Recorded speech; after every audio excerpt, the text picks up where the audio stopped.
Assalamualaikum warahmatullahi wabarakatuh. Selamat pagi anak-anak semuanya. Bagaimana kabar kalian hari ini? Sehat dan semangat semua ya pastinya. Bertemu kembali dengan Ibu Yeni dalam pembelajaran jarak jauh bimbingan konseling hari ini.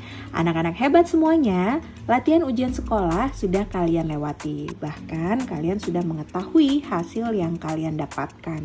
Ujian daring harusnya bisa membuat nilai yang kalian dapatkan lebih bagus anak-anak, lebih baik. Karena dengan melaksanakan ujian di rumah, kalian pastinya bisa sambil membuka buku atau catatan yang sudah kalian buat. Kalau saja kalian benar-benar belajar, fokus mengerjakan soal-soal ujian daring, membiasakan membaca soal dengan benar, karena dari beberapa survei ibu ke siswa, ternyata banyak siswa yang tidak membaca soal cerita yang panjang. Malas katanya. Artinya kemampuan literasi kalian sangat rendah sekali. Padahal anak-anak, prestasi belajar yang baik sangat menentukan masa depan kalian. Kok bisa ya? Nah, makanya simak baik-baik video selengkapnya ini ya anak-anak. Anak-anak, ada beberapa faktor yang mempengaruhi prestasi belajar siswa menurut Rihima tahun 2011, yaitu faktor internal dan eksternal, yaitu faktor dari dalam diri siswa dan faktor dari luar siswa. Kita bahas satu persatu ya. Yang pertama, faktor internal. Faktor internal yaitu faktor yang berasal dari dalam diri siswa. Dibagi menjadi beberapa bagian, yaitu yang pertama faktor fisiologis atau keadaan jasmani individu baik bersifat bawaan maupun yang diperoleh dengan melihat, mendengar, struktur tubuh, cacat tubuh, dan sebagainya. Kemudian yang kedua, faktor psikologis, baik yang bersifat bawaan maupun keturunan yang meliputi faktor intelektual terdiri dari intelijensi, bakat, kecakapan nyata, dan prestasi. Kemudian yang kedua adalah faktor non-intelektual, yaitu komponen-komponen kepribadian tertentu seperti sikap, kebiasaan, motivasi, kebutuhan, konsep diri, penyesuaian diri, emosional, dan sebagainya. Kemudian yang ketiga yang menentukan faktor internal atau faktor dari dalam diri siswa yaitu faktor kematangan baik fisik maupun psikis. Nah, kalau faktor eksternal adalah faktor yang berasal dari luar diri siswa. Di antaranya yaitu faktor sosial yang terdiri dari faktor lingkungan keluarga, faktor lingkungan sekolah, faktor lingkungan masyarakat, dan juga faktor kelompok. Faktor budaya juga menjadi penentu faktor eksternal atau faktor yang berasal dari luar individu seperti adat istiadat, ilmu pengetahuan, teknologi, kesenian, dan sebagainya. Kemudian ada juga faktor lingkungan fisik seperti fasilitas rumah, fasilitas belajar, iklim, dan juga lain-lain. Dan yang terakhir adalah faktor spiritual atau lingkungan keagamaan. Dari beberapa faktor yang sudah Ibu sebutkan tadi, artinya banyak hal yang menjadi penentu prestasi belajar kalian. Tetapi, faktor internal atau faktor yang berasal dari dalam individu yang paling menentukan kesuksesan belajar seseorang. Jika seseorang memiliki motivasi dan semangat yang tinggi untuk mencapai prestasi belajar yang baik, pastinya ia akan berusaha semaksimal mungkin belajar dengan baik untuk mencapainya. Namun, jika dalam diri seseorang itu memiliki motivasi yang rendah, maka bisa dipastikan prestasi belajarnya pun rendah. Lalu, apa hubungannya prestasi belajar dengan masa depan?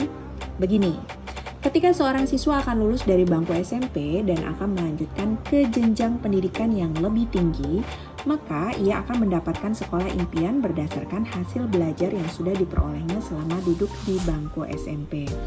Ketika seorang siswa memiliki nilai akademik rendah serta tidak memiliki prestasi lain di luar akademik yang bisa dibanggakan, seperti prestasi di bidang seni, olahraga, sains, dan lain-lain, maka hal ini bisa menjadi penghambat bagi siswa ketika bersaing untuk meraih sekolah yang diimpikan dengan siswa lain yang memiliki prestasi bagus, baik itu prestasi akademik maupun prestasi non-akademik.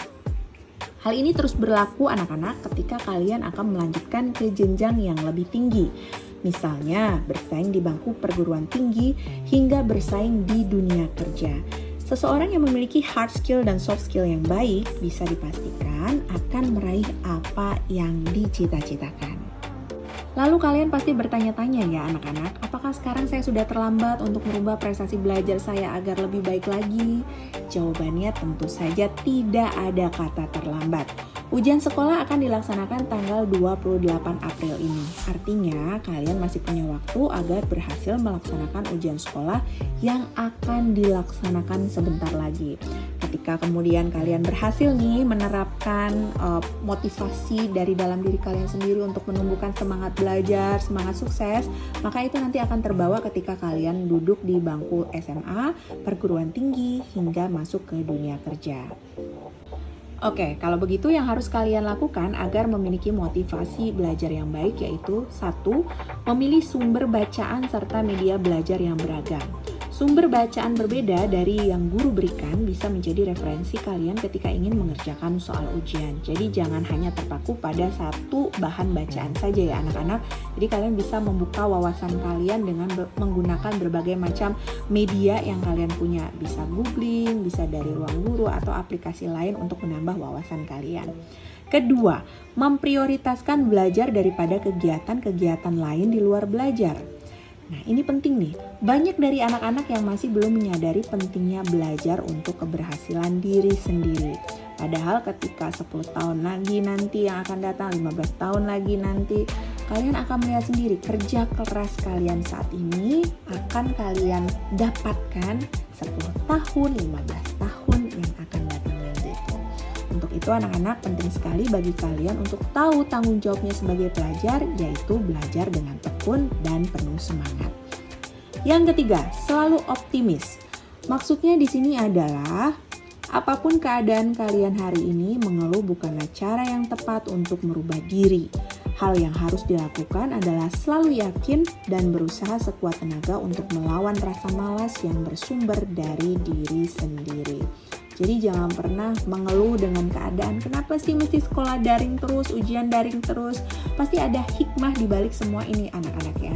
Yang paling penting yang harus kalian lakukan adalah terus pacu diri kalian untuk tetap semangat untuk bisa meraih kesuksesan seperti yang orang tua kalian harapkan.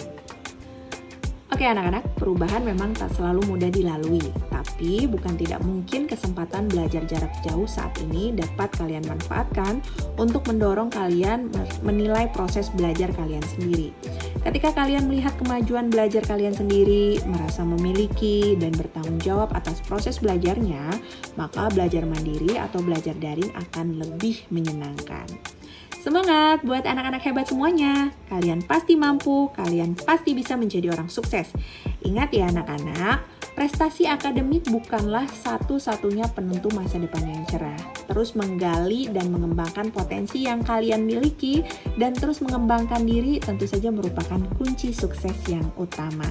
Intinya adalah selalu yakin, menjadi orang yang optimis, kemudian penuh semangat. Ibu akhiri perjumpaan kita hari ini. Buat kalian yang ingin melaksanakan konseling individu, konseling kelompok via WA, kalian bisa langsung WA atau Telegram Ibu. Ibu akhiri, wassalamualaikum warahmatullahi wabarakatuh. Selamat siang dan sampai jumpa. Tetap sehat dan semangat ya.